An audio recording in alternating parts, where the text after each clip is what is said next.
Emergency driving is mostly the application of normal good driving practices, smooth steering and throttle, and limiting your dependence on brakes. But if and when 20 miles an hour revs up to 90 for an emergency run, you've got to know a few things extra. And that's what we're getting here at the Los Angeles County Sheriff's driving course. Fast turnarounds made safely are a big part of it.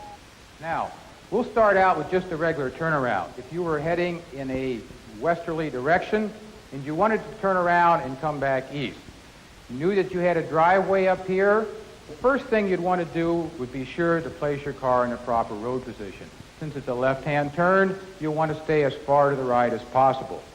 The next thing you want to do is to come into that driveway. You'll want to use every inch that's available to you. You'll want to at least get into the driveway straight, preferably over to the right-hand side, so that when you back out, you'll have more room to make your turn for that front end to swing around without hitting any obstacles. You'll keep your attention to the front until you have cleared that obstacle. Then you turn around and you look out that rear window. Continue backing across the street until you get to about the last 2 or 3 feet before you're going to come to a stop.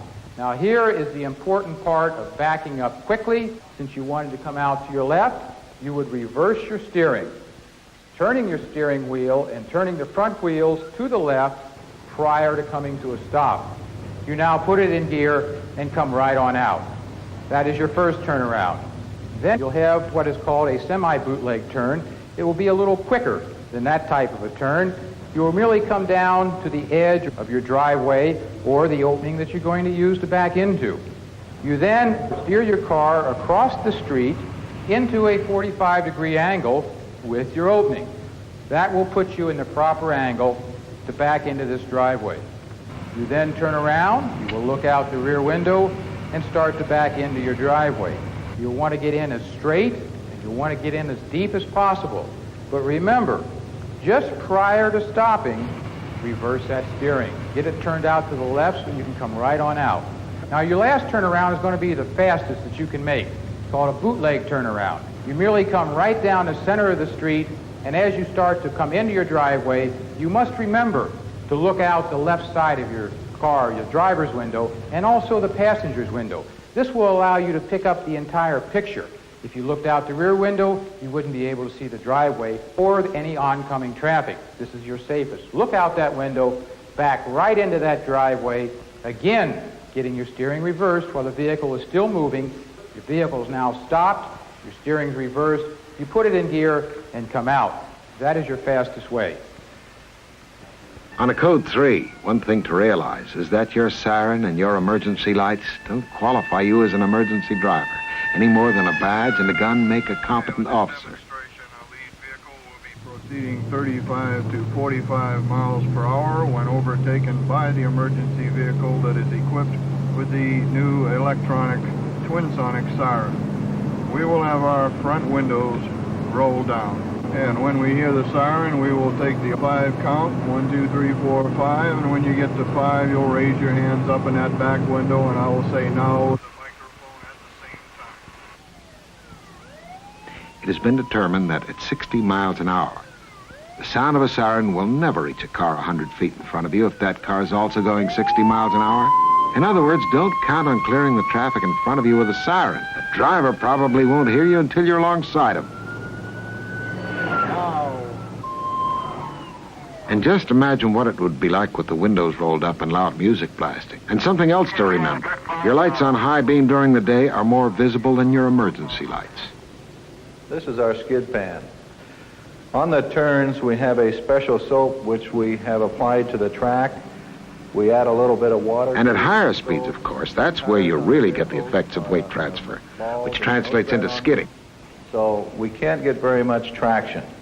So we can put the car into a slide, simulating a higher speed turn at a much slower speed. On this track, we're going to be teaching the basic techniques of maximum vehicle control by the proper use of road position, proper speed, proper steering control, proper throttle control. Now, as far as road position, what we're trying to do is straighten the turns out a little bit, minimizing weight transfer, and keep the car as flat as possible throughout the turn. When you get into a slide, remember you must steer in the direction of the skid. So if you go into a slide and the back of your car is sliding out to the right, you would counter steer for the skid by steering to the right. If you slide to the left, you would counter steer by steering to the left. Speed control. It's probably the most important thing about driving, because if you drive too fast, you can't stop the car, you can't steer the car. If we go into that turn too fast and then decide to put our brakes on while we're in the turn, we're going to slide right off the road. He hits the brakes. Even though he wants to turn it to the left and to the right, he can't make it. It just pushed him right off.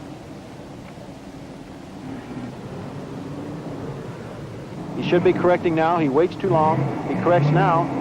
Doesn't get it. He goes off the lip. And as a result, he blew it. He turns too soon, just a little bit too soon. He's already got his wheels corrected for the slide, and as a result, the back end pushes the front end right off. Like so. Too fast, uses the brakes, doesn't correct soon enough, corrects too soon, and each time you go right off the track. This is what we'd like for you to do, this position here. As soon as your back end... And now here's the right way. As soon as your back end starts to slide, and before it's gone too far, start correcting by steering in the direction of the slide. And he negotiates the turn all the way around. Once it goes into a slide, we must control the back of our car with the throttle, because if we give it too much power, the car will spin out. If we don't give it any power, we won't have any control over the back end. You're actually sort of steering the back of the car with the power. The little yellow signs you see throughout the track are the speeds that you're going to be traveling. Now, if we told you to go out there and drive this course as fast as you could, or just go out and drive it, most of you wouldn't have any problems. The object of this is not to drive fast or high-speed driving, but precision driving. Okay, we'll go onto the track. The idea about driving an emergency car is to get there safely. While you're decelerating, you're going into this taper. You have 2 inches on each side of the car. So anytime that you drive through a area such as this, it's real narrow, guide off of your left front fender and the narrowest part on your left, being that large cone. Now this serpentine represents lane changes. Similar to a freeway, we're moving over one lane. And we must control our speed at the same time, a steady, smooth speed. I'll put it on 30 miles an hour, and I'll make the turns just as smooth as I can, using the principle of two-hand steering. All we're making is lane changes from the number 4 lane all the way through the number 1 lane, which is a fast lane on a freeway. Now, as we come out of the serpentine, we have in front of us a left-hand turn. We must be concerned about road position and our speed. If you go into the turn too fast, you're going to lose control and you're going to go off the road. So when you brake the car, put your foot on that brake and bring it down hard. Then you enter your turn. Now, as soon as you get off of your brake, you should go to your throttle to apply power to your rear wheels. We're going too fast, so we brake it down on the throttle, come into your apex, maintaining a steady speed, minimizing the transfer of weight, keeping the car as flat as possible. Here we must brake down again. We're too fast, so we brake it down hard to a safe speed. Again, a left turn. We have the correct road position. We're coming into the apex. In the middle of the turn somewhere, we have what we call an apex. This is the tightest part of the turn where we have the most centrifugal force. Now, if it's a left turn, the apex will be on the left, somewhere in that turn. If it's a right turn, it'll be on the right. Now, another factor we must be concerned with is road positions. If you have a left turn, we will set up our car by entering from the right side. If it's a right turn, we'll set up by being on the left. And then as you exit the turn, you'll let the car drift out in the direction of your centrifugal force. We bring it into the apex, the tightest part of the turn, and then we exit the turn in the direction of weight shift or weight transfer, which is always outside. Another left turn, we come into the curve to our apex, finish the turn outside, right back into another left turn, into the apex, Exit the turn in the direction of centrifugal force.